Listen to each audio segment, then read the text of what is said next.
நேர்காணலில் பட்டாசாய் வெடித்த தளபதியின் அம்பான ஆதவ் அர்ஜுனா. ஒரு தனியார் நேர்காணல் நிகழ்ச்சியில் கலந்து கொண்ட ஆதவ் அர்ஜுனாவிடம் நெறியாளர்கள் கேட்ட கேள்விக்கு நெறியாளர்களையே வாயடைக்க வைத்த பதில்களை கூறியுள்ளார் ஆதவ் அர்ஜுனா. விஜய் உட்கார்ந்து ஊடகங்களிடம் பேசுவாரா என்ற கேள்விக்கு ஏதாவது 3 பேரை செட் பண்ணி அவங்களுக்கு மட்டும் ஆன்சர் சொல்லிட்டு போற பிரஸ் மீட்ல அவருக்கு உடன்பாடு இல்லை.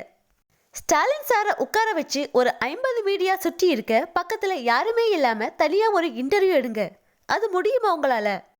அதிகாரத்தில் இருக்கிறவங்கள பார்த்து ஏன் கொஸ்டின் கேட்க மாட்டேங்கிறீங்க? நேற்றைக்கு தான் 1000 கோடி திருடிட்டாங்கன்னு தகவல் வந்திருக்கு. ஏன் மீடியா வாயே திறக்க மாட்டேங்குது? வேங்கை வயல் பிரச்சனைக்கு எல்லாரும் உட்கார்ந்து கொஸ்டின் கேளுங்க. அப்படி கேட்க போனா அறிவாலயத்தில இருந்து உங்களை விரட்டிடுவாங்க. என்ன எங்க தலைவரை பார்த்து நீ கேள்வி கேட்க வந்துட்டியா அப்படின்னு. அதுதான் மன்னர் பரம்பரை என்று கேள்வியாலை தாக்கியுள்ளார் ஆதவ் அர்ஜுனா.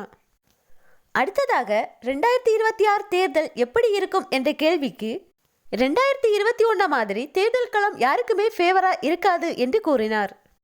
அடுத்த கேள்வியாக விஜய் அண்ணா எந்த தொகுதியில் போட்டியிட போகிறார் என்று கேட்டதற்கு ஏன் அவர் கொளத்தூர்லே நிற்கலாமே என்று பதிலளித்துள்ளார். அடுத்ததாக தளபதி 70 நடக்குதுன்னு சொல்றாங்க, சத்தியமெல்லாம் பண்றாங்க, அப்படி ஒரு படம் நடக்குதா என்று கேட்டதற்கு ஜூனுக்கு அப்புறம் பெரிய பெரிய படத்தை எல்லாம் பார்க்க போறீங்க என்று நாசுக்கா பதிலளித்துள்ளார் ஆதவ் அர்ஜுனா.